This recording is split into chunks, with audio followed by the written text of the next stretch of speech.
kitab khurafat, kitab sihir, bukan kitab yang mengajarkan ajaran-ajaran Islam yang murni. Oke, jadi buku ini, kita bisa ngomong langsung buku ini sesat lah, kita ngomong ya. Ya, isinya. Tapi pengarangnya bukan. Oke. Ini juga bukan punya Imam Ghazali. Oke, selanjutnya ini, kalau menurut Pak Ustadz Faiz sendiri sudah baca ini semua, yang dimaksud dengan dukun itu apa sih? Dukun. Nah, dukun. Kita dari perspektif bahasa apa ini? Indonesia apa Arab? Nah, semua deh. Berarti, tapi kalau misalnya santet itu ada, ini pertanyaan, ini menjawab pertanyaan ini, Mas Bro. Ini menjawab pertanyaan nih, kenapa kalau misalnya santet itu ada, kenapa Marcel nggak disantet? Aku pengen tahu indigo itu apa sih? Indigo. Indigo itu sebenarnya nama warna, bahasa Spanyol kalau nggak salah itu.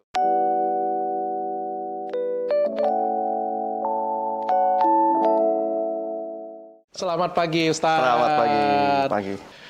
Pak Ustadz, sebelumnya saya pengen disclaimer dulu ini sebelumnya ya. Yang pertama, kita mau ngomong banyak banget. Tadi kita sudah ngobrol sebelum di belakang layar tadi ada banyak banget yang kita mau ngomongin. Intinya adalah yang kita pengen sampaikan adalah ilmu pengetahuan dan edukasi. Ya. Yang kedua, kalau ada debat di sini, kalau ada pertanyaan di sini, ini adalah murni ketidaktahuan saya. Siap, Ustadz. Jadi murni ketidaktahuan saya, murni ini kebodohan saya, dan kebetulan saya non-muslim, arahkan saya kalau saya salah bertanya. Ya Pak Ustadz ya, kita izin mulai. Tapi sebelum saya mulai, saya pengen tanya Pak Ustadz.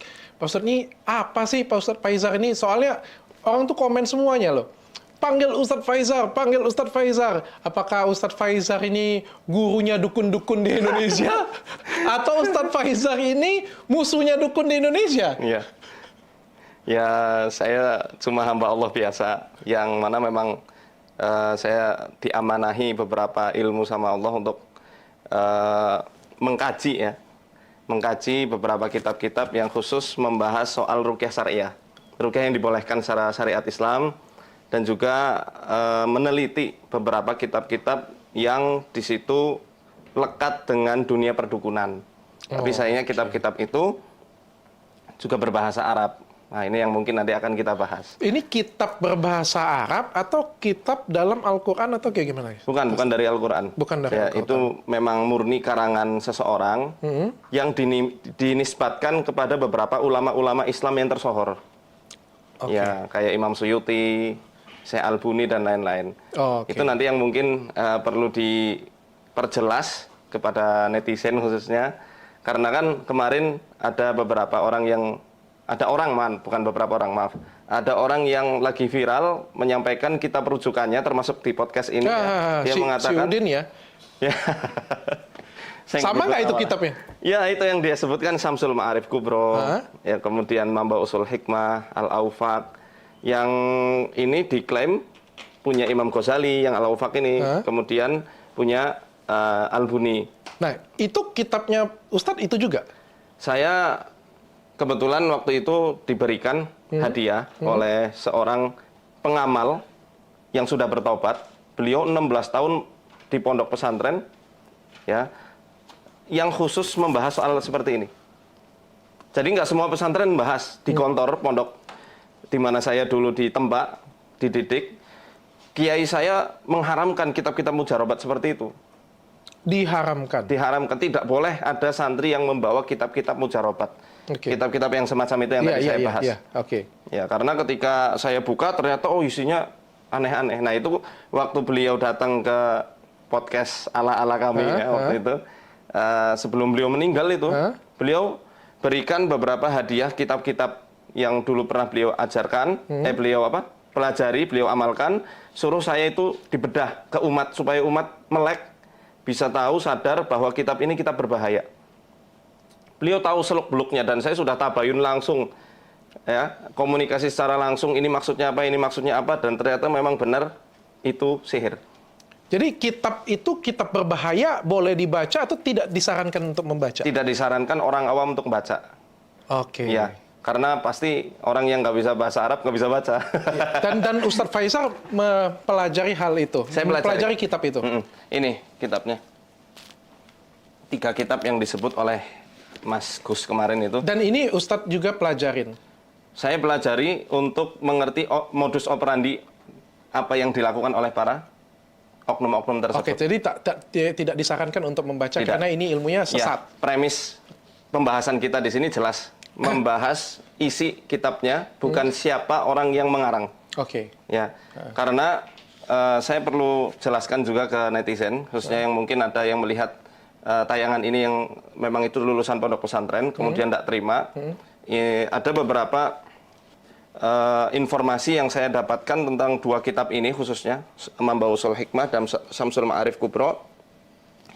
Yang saya dapatkan pertama dari Syekh Ahmad Zarruq Al-Maliki, yang beliau tulis kitab, ya beliau mengucapkan, menjelaskan tentang sejarah kitab Syamsul Ma'arif di dalam kitab Uddatul Murid Shadiq, ya. Itu kitab yang di situ dijelaskan bahwa Syamsul Ma'arif ini awalnya adalah kitab tasawuf yang sangat bagus isinya. Akan tetapi kitab ini, kata Syekh Ahmad Zarruq, sudah dipalsukan. Karena ada raja yang lalim minta diubah isinya. Iya, minta kitab ini. Sehingga murid-murid Syekh Ahmad Al-Buni ini yang ada di Mesir, beliau merubah isi-isinya. Entah muridnya, entah siapa, pokoknya itu dirubah isinya. Kayak cerita film silat ini ya? Iya, dirubah isinya sehingga kitab yang beredar sekarang ini di Indonesia, ini bukan kitab ya? Syamsul Ma'arif yang asli. Oke. Demikian juga Mambausul Hikmah bukan yang asli. Oke. Karena sudah dicampur dengan banyak sekali ajaran-ajaran sihir di sini. Oke. Ya, demikian juga waktu saya nyari di Mesir. Waktu itu saya nyari di Maktabah Darussalam. Toko buku namanya Darussalam. Banyak anak-anak Al-Azhar kalau misal mau nyari kitab pasti di situ. Saya waktu itu nyari, ada enggak sih kitab Syamsul Ma'arif katanya. Langsung penjaganya itu nggak suka. Di Al-Azhar tidak mengajarkan ilmu sihir. Saya disarankan untuk nyari kitab yang lain. Segitunya. Oke. Itu di Mesir. Sehingga kitab ini sebenarnya di Timur Tengah pun sudah ketahuan ini kitab khurafat, kitab sihir, bukan kitab yang mengajarkan ajaran-ajaran Islam yang murni. Demikian juga di Malaysia, kemarin waktu saya posting soal kitab ini ya, ada yang komen netizen dari Malaysia bahwa kitab ini di Malaysia itu sudah diharamkan, difatwakan haram. Oke, jadi buku ini, kita bisa ngomong langsung buku ini sesat lah kita ngomong ya? Ya, isinya. Tapi pengarangnya bukan. Oke. Ini juga bukan punya Imam Ghazali. Imam Ghazali itu meninggal tahun 505 Hijriah, 14 Jumadil Akhir, 505 Hijriah. Akan tetapi di sini dikatakan Qala Al-Buni. Nah ini. Lagi-lagi dinisbatkan kepada Al-Buni yang mengarang dua kitab ini. Sedangkan Imam Al-Buni sendiri baru lahir tahun 521 Hijriah. Kapan belajarnya? Oke. 521 baru lahir orang yang dikatakan dalam kitab ini. Maka jelas ini bukan karangan Imam Ghazali. Dan dukun-dukun di luar sana itu berpatokan pada kitab ini? Iya. Banyak. Oke. Clear ya? Saya bisa mungkin tambahan satu lagi boleh nggak dok? Boleh. Referensi dari ulama Nusantara, Ad-Durrul Farid yang itu, yang di bawah, bukan yang tebel. Ini Ustadz Faizar ini kita podcast Pak Ustadz, bukan ujian. Nggak apa-apa. Ini saya podcast rasa ujian lisan. Boleh nggak saya buka? Apa anda boleh, silakan. Nah, ini itu dia. Timnya bawa buku tebel banget loh. Sengaja. Ya, jadi ini yang dinisbatkan ke agama Islam. Yang agama lain pun ada. Oke. Ya, jadi memang nggak penyihir-penyihir itu kan musuh, ya, musuh dari kalangan agamawan. Jadi ya memang semua dirusak dari beberapa sisi. Ini di sini kalau ini kitab yang benar, ya. Itu kitab yang benar. Ini karangan ulama Nusantara. Iya. Namanya Kiai Abu Fadl Senori dari Tuban. Oke. Beliau muridnya Kiai Haji Hasyim Asy'ari, pendiri Nahdlatul Ulama. Beliau nyantri 7 bulan dengan Kiai Hasyim Asy'ari. Di sini beliau katakan, fa idza ta'ammalta bil insafi, kalau kamu mau merenunginya dengan insaf, dengan sebenar-benarnya, madzakarnahu min awwali mabhati sihri, apa yang telah kami paparkan dari awal pembahasan tentang sihir, ila hadzal mawdi' sampai pembahasan ini, ya, alimta anna syamsal ma'arif wa manba'a usulil hikmati alladaini huma li Syekh Al-Buni, maka kamu akan tahu bahwa kitab Syamsul Ma'arif dan kitab Mambausul Hikmah yang keduanya itu katanya dikarang oleh Syekh Al-Buni, dan kitab yang semisal dengan keduanya dakhilatun fi jumlati kutubis sihri. Semuanya itu ya masuk kepada kitab-kitab sihir, kriteria kitab sihir. Oke. Ya. Jadi Beliau yang menjelaskan. Jadi saya ngatakan, siapa yang ngatakan kitab ini kitab sihir? Bukan saya pribadi, ulama-ulama yang jelaskan. Oke. Saya hanya menukil. Saya ambil kesimpulan singkat, kesimpulan kecil aja dulu dari sini. Jadi intinya adalah buku ini terlihat sebagai buku agama, apalagi karena ditulis oleh bahasa Arab. Orang-orang yang beragama yang ngebuatnya, orang-orang terkenal lah kayak gitu punya. Tapi perbedaannya adalah di sisi agama kita memandangnya bahwa buku ini sesat. Sedangkan dukun-dukun itu menganggap bahwa ini buku agama beliau. Karena melihat berbahasa Arab. Oke, dan yang buatnya juga... yang buat nama ulama. Oke, nama ulama ya. Bisa jadi Al-Buni ini, Imam Al-Buni, tidak mengarang kitab ini. Ya tadi seperti yang dijelaskan oleh Syekh Ahmad Zaruk di dalam kitab Udatul Murid As-Sadiq. Terlepas dari entah itu dikarang siapa, entah itu dipalsukan siapa, pokoknya secara umum bahwa kita ngelihat itu ini adalah tulisan yang salah, betul, yang akan membuat pandangan kita akan berubah. Kitab yang sekarang tersebar ini, ya jelas kitab yang palsu. Kitab yang palsu, ya. Itu informasi yang saya dapatkan sejauh ini ya. Karena yang saya cari referensi tentang Syamsul Ma'arif dan Mambasul Hikmah, nyantol di kitab Udatul Murid As-Sadiq itu. Ada penjelasan Syekh Ahmad Zaruk itu dipalsukan. Oke, pertanyaannya kayak gini. Saya nggak mau belajar kitab itu, saya nggak mau ini, tapi pertanyaannya, apakah kitab ini mempelajari sihir sama seperti buku kematiannya si Wanda, Darkhold? Bisa jadi. Apakah buku itu kalau kita bisa bacakan mantra terus kita bisa sesuatu, atau buku ini membawa hanya pemahaman sesat, misalnya menceritakan sesuatu hal yang tidak terjadi, misalnya ini ada pesantren jin atau kasih makan jin kayak kemarin diceritain. Nyegel QB ekor 9 ini. Ada ya? Nah ini segelnya yang di perutnya Naruto kan kayak begini. Oh. Enggak, tapi beneran ada. Jadi ngajarin mantra untuk ilmu. Diajarkan ilmu-ilmu untuk nyantet pun ada di sini. Ada di situ juga. Di dalam kitab mau saya bacain. Saya bacakan. Wow. Biar tahu. Wow. Nah, pertanyaannya, bener bisa nggak pakai ilmu itu? Ya, kalau prinsip Al-Quran dikatakan wa mahum bidorrina bihi min ahadin illa biidnillah.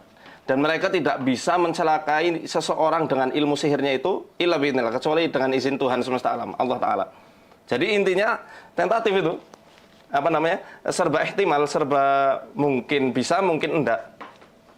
Itu. Oh gitu. Ya, kalaupun bisa, kalau memang yang kena adalah orang yang mukmin, itu adalah ujian untuk meneguhkan imannya, merontokkan dosa-dosanya. Tapi kalau misal kenanya kepada orang yang ahli maksiat misalnya, maka ya karena ulahnya itu sefrekuensi, segelombang dengan jin, dengan setan. Jadi saya ini awam ya Pak Ustadz ya. Jadi saya artikan dulu, buku ini kan ada namanya buku dulu tuh yang sempat dilarang untuk tayang di Indonesia, itu salah satunya Da Vinci Code kalau saya nggak salah ya. Iya. Tapi itu cuma memelintir pemahaman.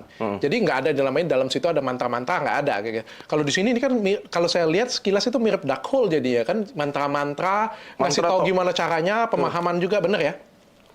Ini yang untuk apa namanya?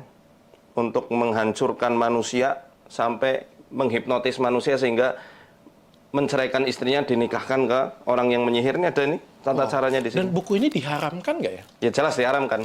Di MUI sendiri diharamkan? Saya nggak tahu ya. Makanya semoga nanti ada langkah dari MUI. Mungkin kalau sudah nonton viral kayak gini punya, mungkin harusnya bisa diharamkan kalau memang nggak jadi panutan. Karena memang ini kontroversi. Mereka katakan ini bukan untuk orang awam. Nah, sedangkan dalam Islam kan nggak ada mana ilmu yang untuk awam, mana yang untuk yang khusus. Oke, pantes. Ya, dan itu kan harus ada tahapan-tahapan yang jelas. Ini apa tahapannya? Oke, pantes Ustadz Faizar disebut-sebut namanya karena Ustadz Faizar mempelajari ini semua. Ya, baru sedikit lah. Oke. Dari tadi aku belum pertanyaan pertama aja belum sumpah. Oke, ini nggak usah dibahas lah ya. Nggak usah dibahas, yang penting saya sudah tahu. Ya, ngapain kita mau bahas sampai ke dalam? Yang penting kan kalau masyarakat Indonesia kan sudah tahu, oh ini nih yang landasan. Karena kayak gini, dukun-dukun ini kan bawa agama nih. Ya kan? Ustadz sendiri juga bawanya agama nih. Kok satu agama kok bisa ada dua aliran kayak gitu? Ternyata kitab ini yang membawa ke praktek perdukunan mereka, seperti itu ya? Iya. Kurang lebih ya. Oke, selanjutnya nih, kalau menurut Pak Ustadz Faiz sendiri sudah baca ini semua, yang dimaksud dengan dukun itu apa sih? Dukun. Nah, dukun. Kita dari perspektif bahasa apa ini? Indonesia apa Arab? Semua deh. Indonesia dulu ya. Ini kalau ngomong dengan ahlinya enak nih, dibagi-bagi semua. Kalau dukun bahasa Indonesia itu kan duduk tekun. Ya. Jadi zaman dulu dukun ini ya disebutnya tukang lah, makanya ada dukun pijat, dukun bayi, dukun beranak, ya maksudnya ahli dalam bidangnya. Tapi lagi-lagi ini sudah mengerucut bahasanya. Di zaman sekarang, zaman modern, dukun sudah lebih cenderung kepada tukang sihir. Oke. Maaf, saya kasih contoh lain. Sontoloyo. Pernah dengar sebutan Sontoloyo? Pernah. Itu kan umpatan orang Jawa. Iya. Awalnya Sontoloyo itu adalah tukang yang ngarak bebek.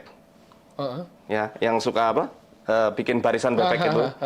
Kalau bebek dulu kan suka nyosor kemana-mana. Kadang tanaman tetangga pun disosorin. Akhirnya jadi umpatan. Weh, Sontoloyo. Akhirnya jadi Sontoloyo. Sekarang kita ngomong Sontoloyo ke orang, oh ya dianggap ngajak ribut. Demikian juga maaf ini agak apa namanya kasar, bajingan. Bajingan itu kusir delman yang ditarik sama sapi. Itu asli dari Banyumas, dari kampung saya.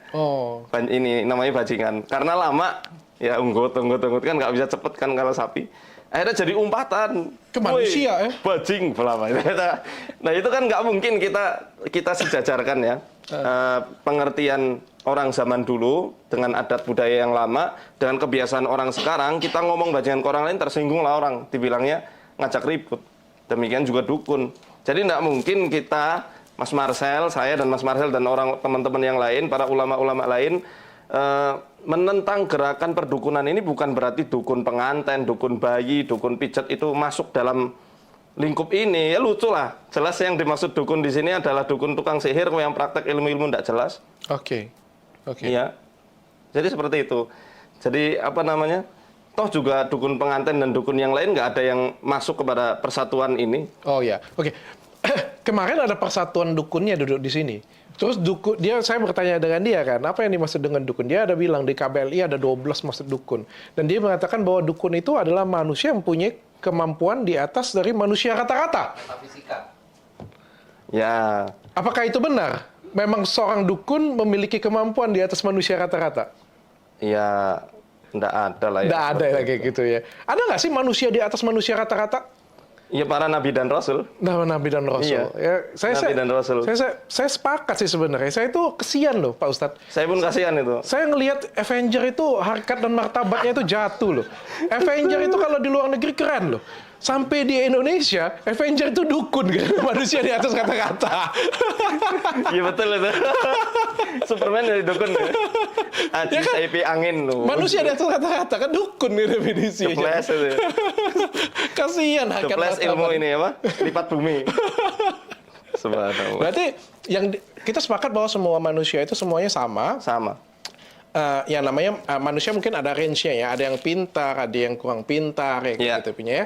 Ada yang kuat, ada yang lemah, tapi itu range-nya manusia masih ada frekuensinya manusia. Di atas frekuensi manusia adalah Rasul dan Tuhan. Iya betul. Betul ya seperti itu ya. Nah itu tadi satu lagi Dok, maaf ini. Yang dari sisi bahasa Arab itu ada banyak penjelasan. Ada kahin. Kahin ini tukang ramal. Ya, atau orang-orang yang mengobati dengan cara-cara gaib. Kahin. Arraf ini kalau di Indonesia ya disebutnya orang-orang yang punya keahlian katanya ya bisa menemukan barang hilang, siapa yang mencuri, di mana tempatnya. Dan itu memang ada. Zaman dulu ada, sampai sekarang pun ya ada. Tapi kan ini dosa besar, irofah namanya. Bukan ada lah. Jangan ngomong dulu ada sekarang ada. Tapi skill itu memang ada kan? Skillnya ada deh, ya saya katakan ada. Tapi kan dibantu setan. Dibantu setan. Dibantu roh. Dibantu roh. Dibantu roh. Berarti benar memang ada. Ada. Memang benar ada, yang benar-benar ada. Benar-benar ada. Benar-benar ada. Sorry, di Injil pun kan dijelaskan tentang ini.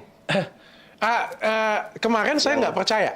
Kemarin saya nggak percaya. Jadi kalau misalnya di otak saya nih ya, saya anggap saya percaya Ustadz Faizar tentang ini. Saya anggap percaya berarti ada yang dinamakan dengan manusia biasa, ada yang dinamakan dengan orang yang memiliki benar-benar kemampuan ini dengan perjanjian dengan setan.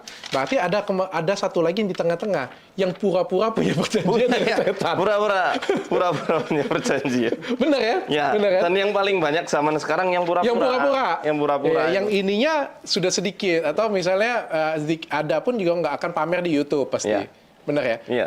Kita anggap ini benar-benar ada, tapi itu benar-benar ada kan? Berarti dia bisa cari barang kayak gitu ya? Betul.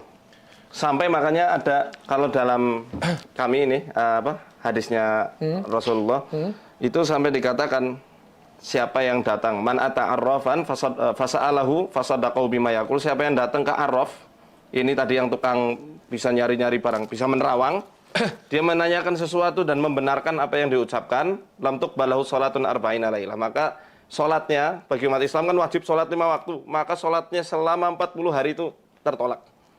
Oke, jadi yang mengamalkan itu pokoknya apalagi yang ngamalin tidak diterima ya. Tidak diterima ya. Ustadz ngomong seperti itu pernah ketemu nggak? Atau teori aja atau cuma dengar cerita aja? Saya beberapa kali ketemu. Cuma lagi-lagi kemampuan ini untung-untungan, Dok. Oke, gimana tuh untung-untungan maksudnya? Untung-untungan ketika jinnya lagi mood. Jinnya lagi mood, pengen ngasih tahu, dia ngasih tahu. Karena jin itu nggak mau tunduk 100% secara mutlak ke manusia, kecuali kepada Sulaiman alaihi salam. Wa husira li Sulaiman junuduhu minal jinni wal insi wat thairi fahum yuzaun. Oke, ini kita ngomongin seseorang yang punya kemampuan atau entah dia punya kemampuan, entah dia punya titisan, entah dia punya perjanjian. Ya. Saya tuh cuma nggak mau kayak gini, Pak Ustadz. Saya minta maaf, saya kan orangnya eksak banget nih. Saya orangnya sains banget. Saya cuma nggak mau kita itu percaya dengan orang yang punya penyakit skizo. Oh, skizo. Orang skizo itu punya halusinasi dan ilusi. Ya, halusinasi itu membayangkan ilusi itu seolah-olah dalam diri dia. Dia kan ada orang yang misalnya titisan Nyi Roro Papa kayak gitu punya ya. Terus dia punya kemampuan apa? Dan itu saya sering lihat di rumah sakit jiwa, orang ODGJ kayak gitu punya. Dicek nggak? Dan memang iya dia punya kelainan jiwa seperti ini punya, dia ngajak ngomong dengan ayamnya, ngajak ngomong dengan babinya kayak gitu. Cuma jangan sampai ada orang-orang seperti ini mungkin di desa terpencil dan kebetulan dia rambutnya panjang, janggutnya panjang dengan jampi-jampi dia dan dia menafsirkan sesuatu. Jadi kita ini sebenarnya dengerin cerita orang ODGJ ngomong. ODGJ itu atau orang, memang dia punya kemampuan. Orang dalam gangguan jin. Jadi kita bahas dari mana ini, Dok? Pak, saya balik lagi ini kan di sains ya, secara saya ya. Iya. Secara saya. Kalau saya ngelihat ada orang seperti itu kecuali dia bisa cari barang bener, cari barang bener ya gitu. Kalau cari barang kadang ketemu kadang kagak ya, saya kayak Marcel saya pikirnya. Ini orang ODGJ nih ngomong kayak gitu punya kan. Pengalaman Ustadz sendiri, bener nggak pernah ketemu dengan orang seperti itu dengan skill yang luar biasa seperti itu? Kalau secara langsung kayak gitu saya belum pernah ya. Belum pernah nemukan langsung ngecek terus-terusan itu belum. Mungkin nanti bisa jadi bahan penelitian. Berarti katanya baru ya? Baru katanya dan dengar-dengar katanya ada orang yang bisa seperti itu. Dan menemukan beberapa pasien-pasien yang memang punya indikasi seperti itu. Cuma untuk ngetes secara langsung dan melihat saya belum. Nggak bisa Pak Ustadz, saya nggak sepaham. Kalau testimoni pasien saya nggak sepaham. Sebelum Marcel ini buka si Udin, saya pikir kalau kita testimoniin pasien semuanya bilang dia gaib semua. Iya. Tangannya bisa keluar asap semua. Kita nggak bisa ngomong. Kecuali kalau misalnya kita ngelihat, saya percaya kalau Ustadz Faisal saya percaya. Kecuali Pak Ustadz Faisal bilang aku ngelihat di mataku sendiri 3 kali aku tes, 3 kali dia berhasil. Saya baru percaya. Nyari-nyari gitu. Iya. Entah nyari atau kemampuan apa. Buktinya di sini, saya suruh iris pisau, nggak ada yang bisa. Oh iya, kalau itu jelas. Saya suruh, ngomongnya bangku tembak, saya tusuk jarum aja kabur. Kalau secara langsung, Dok, untuk ketemu dengan ngetes gitu ya, saya belum pernah. Belum pernah.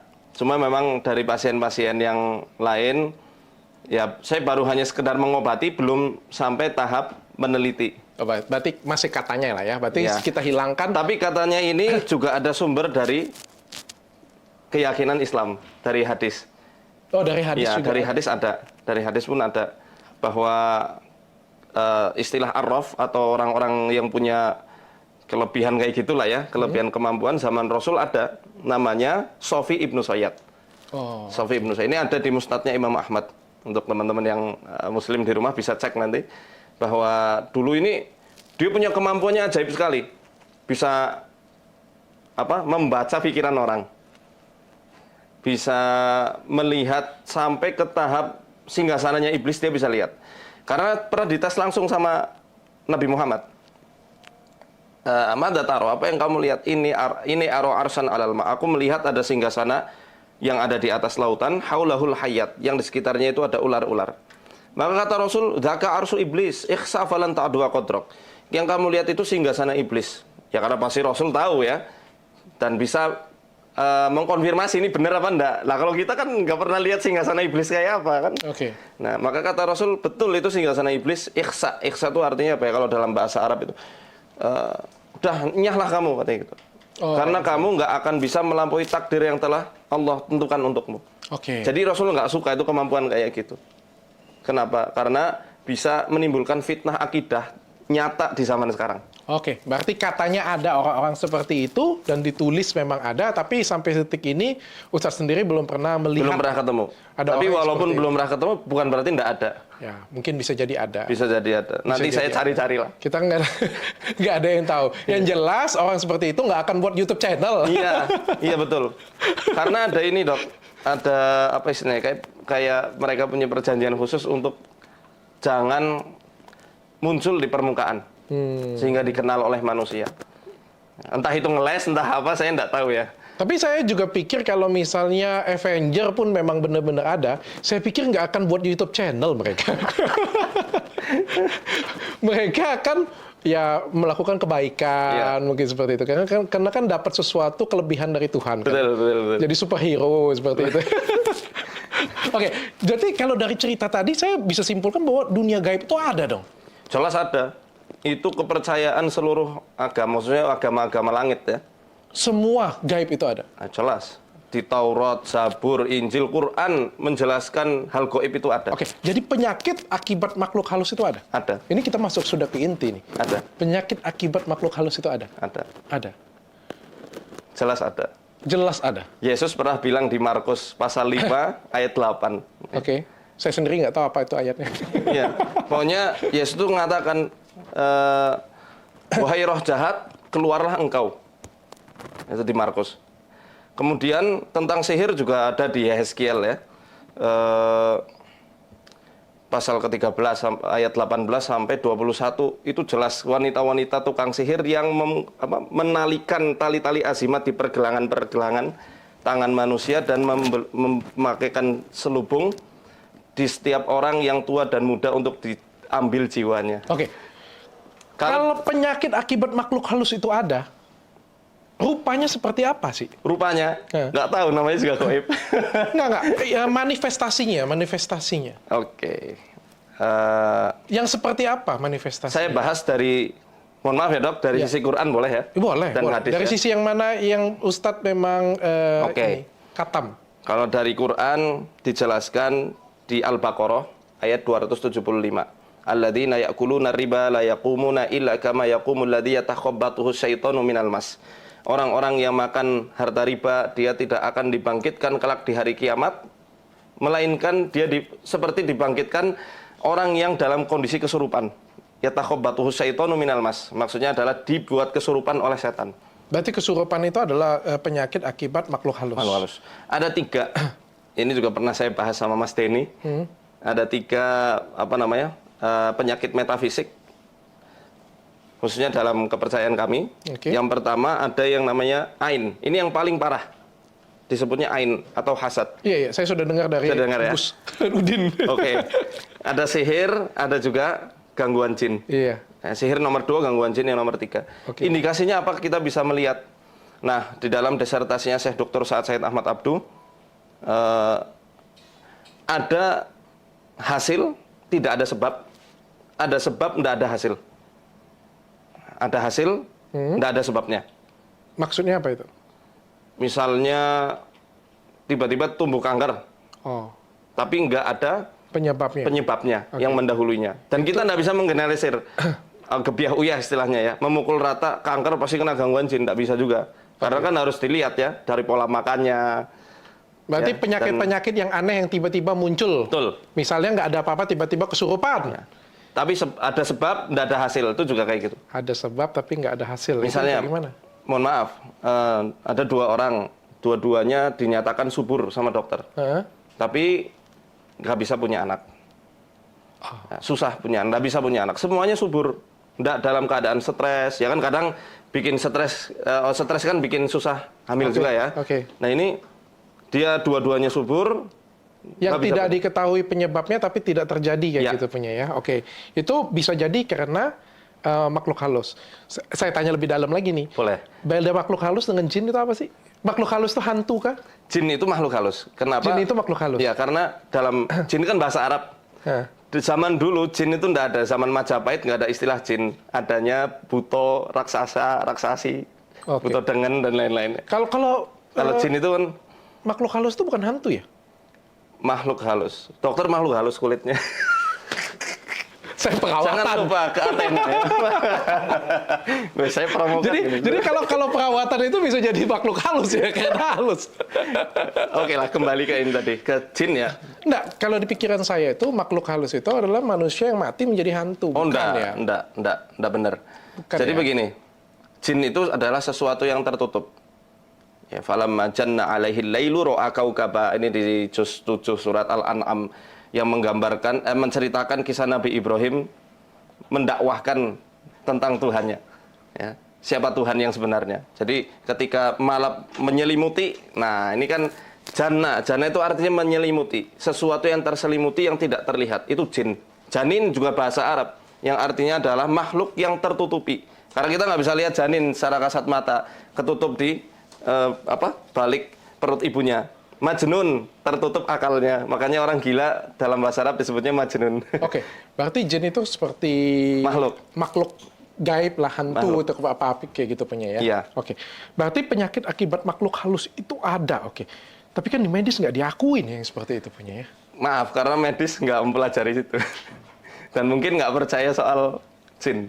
Atau mungkin belum nyampe sampai ke sana ya kali ya. Iya. Belum nyampe ke sana. Tapi itu memang benar-benar ada. Ada. Pengobatan timur kan pelajari itu. Pengobatan timur pelajari itu. Oke, agak susah sih saya ngomongnya karena saya kan nggak science. Saya bisa antara percaya dengan tidak percaya. Tapi saya kan. Saya percaya selagi ini masih nggak ada yang merugikan. Contoh kayak gini ya. Saya percaya itu kayak gini. Ada orang kerasukan nih. Ada orang kerasukan di depan saya. Mas ini nih kerasukan. Depan kita berdua nih. Saya science, dokter. Mas ustadz. Ya kan, ilmu goib lah kayak gitu. Ngelihat, ketika dia kerasukan, saya akan berpikir ini sains. Wah, ini kejang, lakukan seperti ini. Tata laksana kejang adalah seperti ini, seperti ini, seperti ini. Lalu Ustadz melakukan, kita akan, ini kerasukan makhluk halus nih.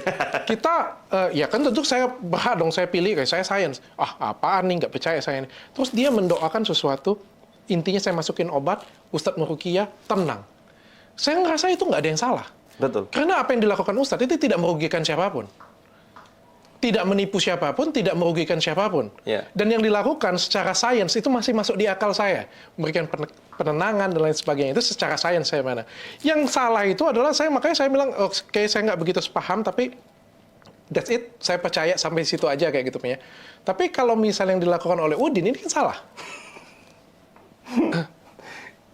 Kejang dibuat-buat, kejang dipindahin jin, atau kejangnya ditarik paku, dapat sesuatu, terus 25 juta. Penanganan khusus. Benar ya Pak Ustadz? Nggak tahu saya.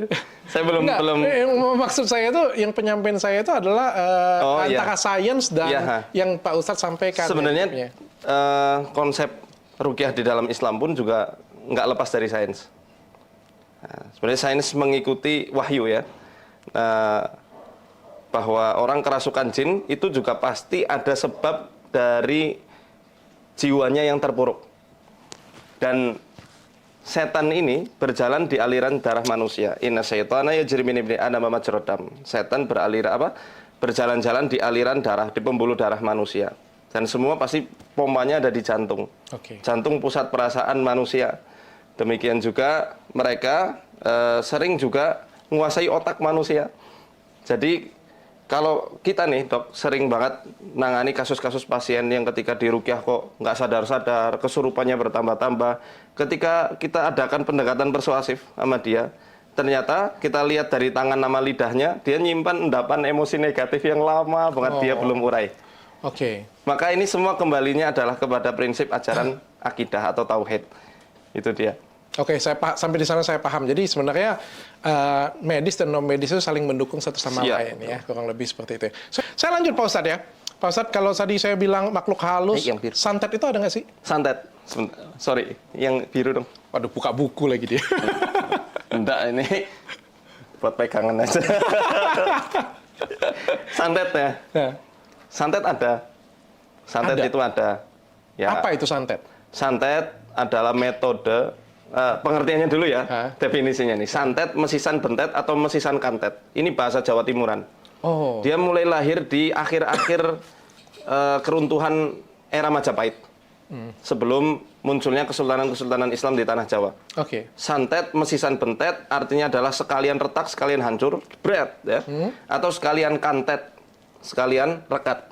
Gunanya untuk merekatkan hubungan manusia atau menghancurkan, bisa membunuh, membuat sakit, dan lain-lain. Nah, metode santet ini, yang magic ya, ada 4. Ada santet secara filosofi warna, santet kuning. Ini santet yang katanya baik. Katanya ini untuk pelet, merekatkan 2 sejoli yang saling jatuh cinta. Berarti ada itu? Ya, ini nanti saya bahas dulu ini. Kemudian ada santet merah. Bukan pesulap merah, ini santet merah. Santet merah ini yang jahat. Istilahnya karena dendam, ditolak cintanya, kemudian dia bersekutu dengan setan, buat orang itu gila. Oh, cinta ditolak, dukun bertindak, ya gitu ya. Dan itu kan istilah bukan tanpa sebab. Pasti ada sebab-sebab yang sejarah-sejarah yang ada. Kemudian ada santet dengan warna hitam. Ini yang untuk membunuh. Santet putih buat ngobatin, tapi bukan pengobatan sulap. Dikit-dikit paku keluar, bukan kayak gitu. Bukan ya. Iya. Ini yang benar-benar santet ya. Dan itu benar-benar ada. Ada. Dan santet adalah istilah sihirnya orang Jawa Timur. Karena di Jawa, ya, kala itu belum masuk istilah sihir. Sihir kan dari bahasa Quran nih. Tentu belum masuk dong kala itu. Akhirnya makanya santet ada disebutnya, kalau dalam serat Sentini disebutnya ilmu karang. Ya, ini bahasa orang Jawa kuno lah. Kemudian di Jawa Tengah disebutnya tenung. Ada teluh, ada sokna, dan lain di Jawa Barat, di Banten, di Papua disebutnya lupa saya itu. Dan siapa yang bisa ngerjain santet? Tentu orang-orang yang punya jiwa yang tabiat yang buruk. Yang jahat artinya? Jahat. Yang jahat artinya. Tapi itu Ustadz pernah ketemu juga orangnya? Saya pernah, 2 orang. Dan orangnya itu benar-benar, 3 orang. 3 orang. Bisa ngerjain santet?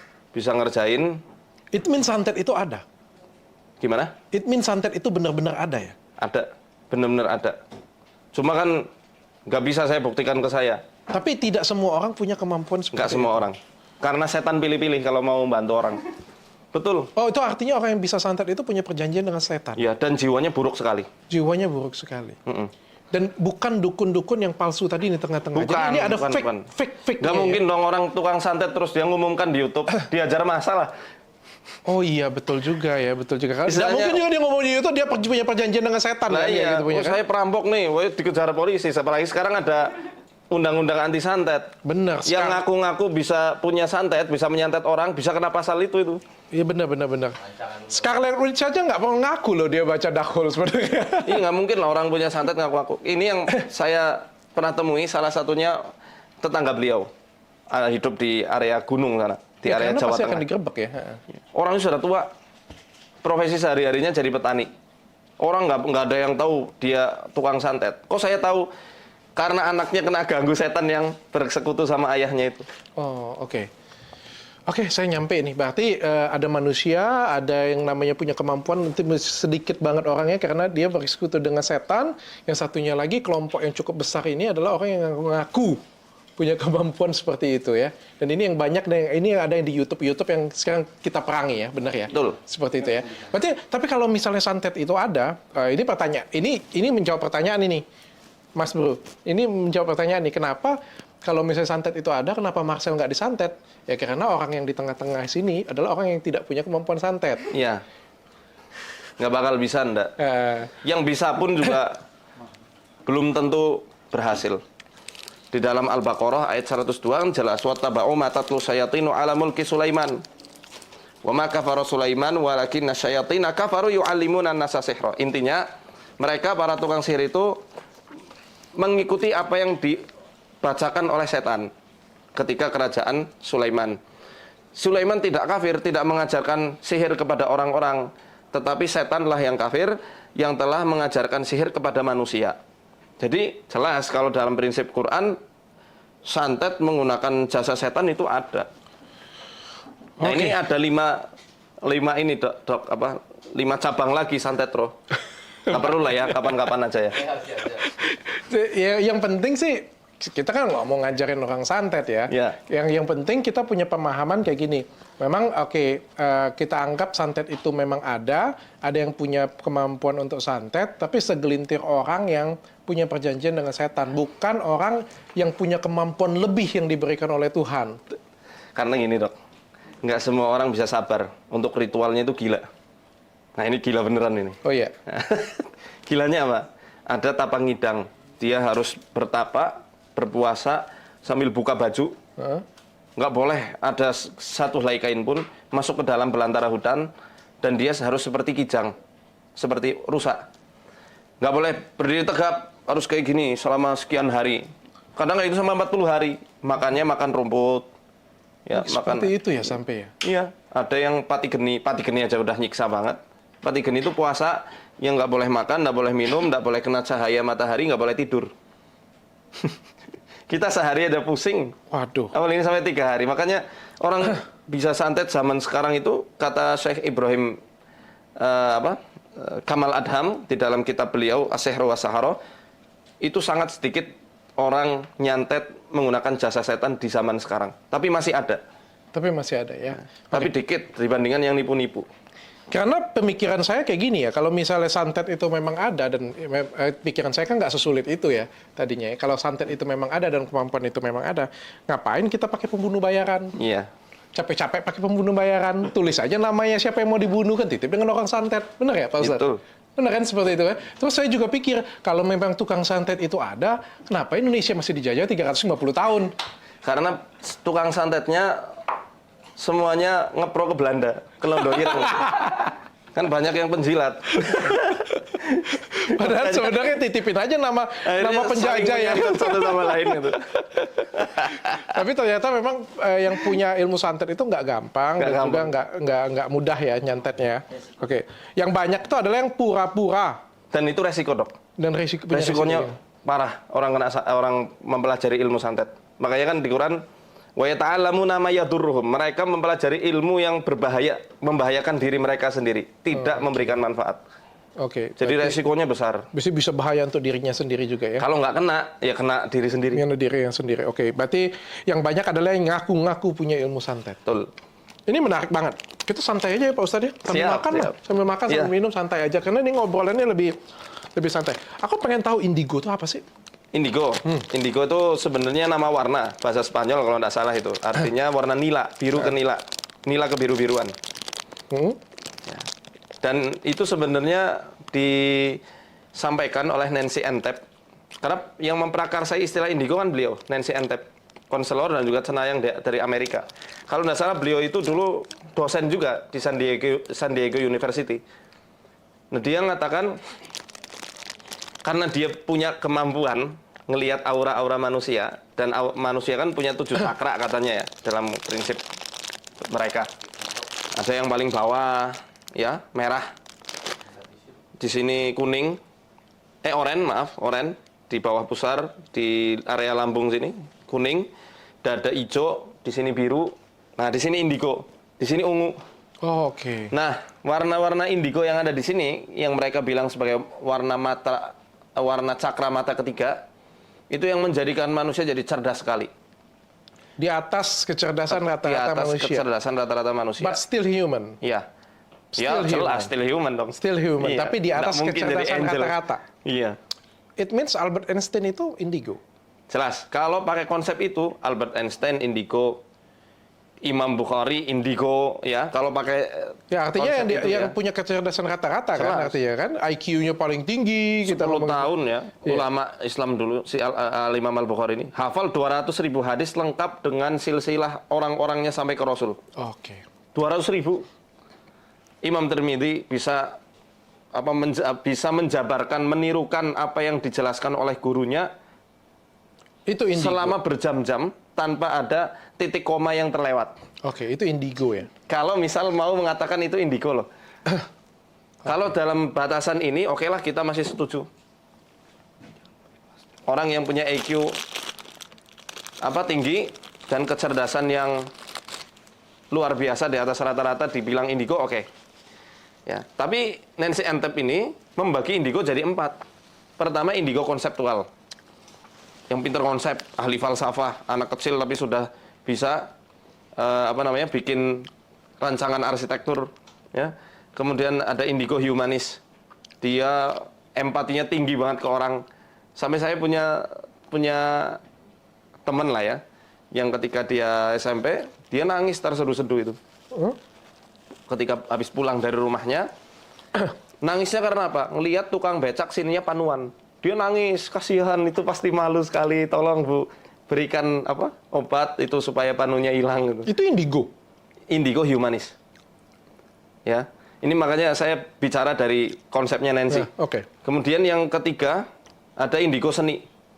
Anak umur 3 tahun tanpa belajar sudah bisa bikin puisi, aransemen lagu misalnya, atau mungkin bisa ngelukis tanpa belajar. Oke. Ya. Dalam hal ini indigo yang masih benar lah, saya bilang. Iya, oke. Karena itu bakat ya.